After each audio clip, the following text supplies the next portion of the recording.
Bonjour, aujourd'hui à l'émission, on vous présente 2 semaines thématiques. Plus tard dans l'émission, il sera question de la Semaine québécoise des adultes en formation.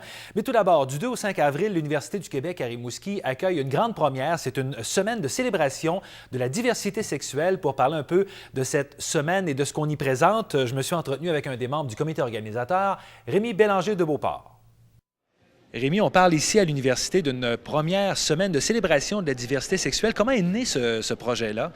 En fait, ça naît directement de la fondation de l'AGLUCAR, qui est l'association gay, lesbienne et compagnie de l'Université du Québec à Montréal. L'association est toute jeune, on a 1 an. Donc, si on se compare à d'autres universités, on a le groupe gay de l'Université Laval, par exemple, qui ont 35 ans. Donc, ils sont déjà bien établis, puis qui font eux aussi des semaines comme ça. Donc, ici, on est à l'université, un lieu de rassemblement et d'échange au final. Puis, on s'est dit, pourquoi pas se servir de ce tremplin-là pour discuter de ce qui se fait actuellement comme recherche sur l'homosexualité, puis tous les thèmes connexes, puis aussi de se donner un lieu de partage, de rassemblement. On pourrait dire que ça tombe très bien parce que ces temps-ci, à la télé, il y a beaucoup de publicités où on parle justement de la diversité sexuelle, où on a des couples gays, des couples homosexuels qui vont justement briser un peu les mythes. Alors, la semaine tombe mais vraiment très bien. Oui, c'est drôle qu'on est autant au goût du jour, si on veut. Mais pourtant, tu sais, pour les personnes LGBT, lesbiennes, gays, bi, transsexuelles, ces questions-là, c'est des questions du quotidien, de tous les jours. Donc, c'est très bien qu'on soit très présent sur la scène publique ces jours-ci avec les publicités du gouvernement, puis l'espèce de vague de commentaires homophobes qui est sortie en réaction à ces publicités-là. Donc, puis aussi, il y a ce qui se passe en France avec toute la question du mariage gay. Puis, aux États-Unis aussi, présentement, il y a beaucoup de débats. Donc, c'est drôle qu'on soit autant au goût du jour avec cette semaine de célébration, mais en même temps, pour nous, c'est vraiment des questions du quotidien qui sont dans tous nos jours, et pas nécessairement toujours sur la place publique. On va en profiter pour briser les tabous parce qu'il y a toujours énormément de questionnements et beaucoup de préjugés qui tournent autour de l'homosexualité. Puis c'est vrai que c'est une occasion de le faire, c'est une occasion d'en discuter, puis c'est une occasion de rassurer toute la population, mais les jeunes gays et lesbiennes aussi, de les rassurer, de dire ça se peut, on peut avoir une vie normale et la société peut s'ouvrir à nous. Bien sûr, puis au Bas-Saint-Laurent, en fait, c'est particulier comme réalité, comme région.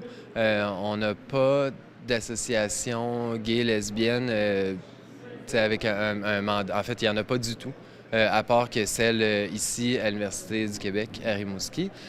Donc, c'est ça, c'est important pour nous aussi de commencer à se rassembler, tout le monde qui travaille avec et pour la communauté LGBT, justement pour dire, voici, on existe, on est des étudiants en biologie, des étudiants en études de la pratique artistique, des étudiants au doctorat en géographie. En tout ça, il y a une véritable diversité à l'intérieur de la diversité sexuelle qui est un aspect de l'identité parmi tant d'autres.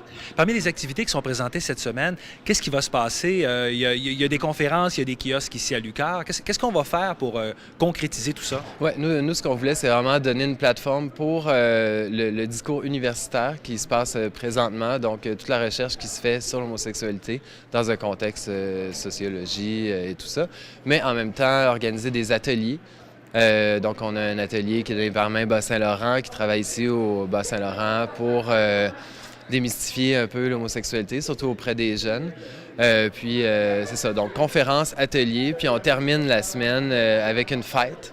Donc, ça se passera au baromètre. On fait descendre 3 personnificateurs féminins, des drag queens du cabaret Mado à Montréal. Donc, c'est ça, une prise de parole qui n'a pas besoin de mots. C'est vraiment juste pour faire la fête. Oui, bien effectivement, ce sera très coloré. Ça, c'est le cas de le dire avec les drag queens.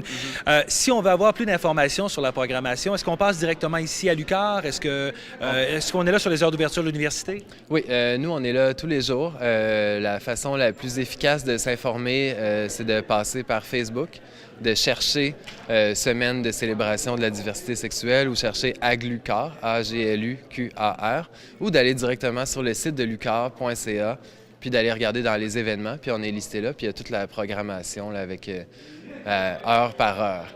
Et qu'est-ce qu'on aurait à retenir d'une semaine comme celle-là? S'ouvrir à la différence, accepter la différence, et aussi comprendre que la différence, est peut-être pas si différente que ça. Oui, il y a beaucoup de ça. Puis aussi, se rendre compte que des lesbiennes, gays, bi, transsexuels, c'est des gens qu'on côtoie tous les jours. Puis que c'est pas... c'est une réalité qui est très invisible, je crois, au Bas-Saint-Laurent. Il a été invisible pendant très longtemps. Oui, c'est ça. Donc, je crois que pour nous, c'est un peu aussi un cri de ralliement de dire, écoutez, tout le monde qui travaillons dans le public, que ce soit des professeurs d'école, que ce soit des gens qui travaillent au CLSC, ou tous ces gens-là qui travaillent avec le grand public, 10 de la population est lesbienne, gay ou bisexuelle. Donc, il faut en tenir compte dans nos interactions au quotidien.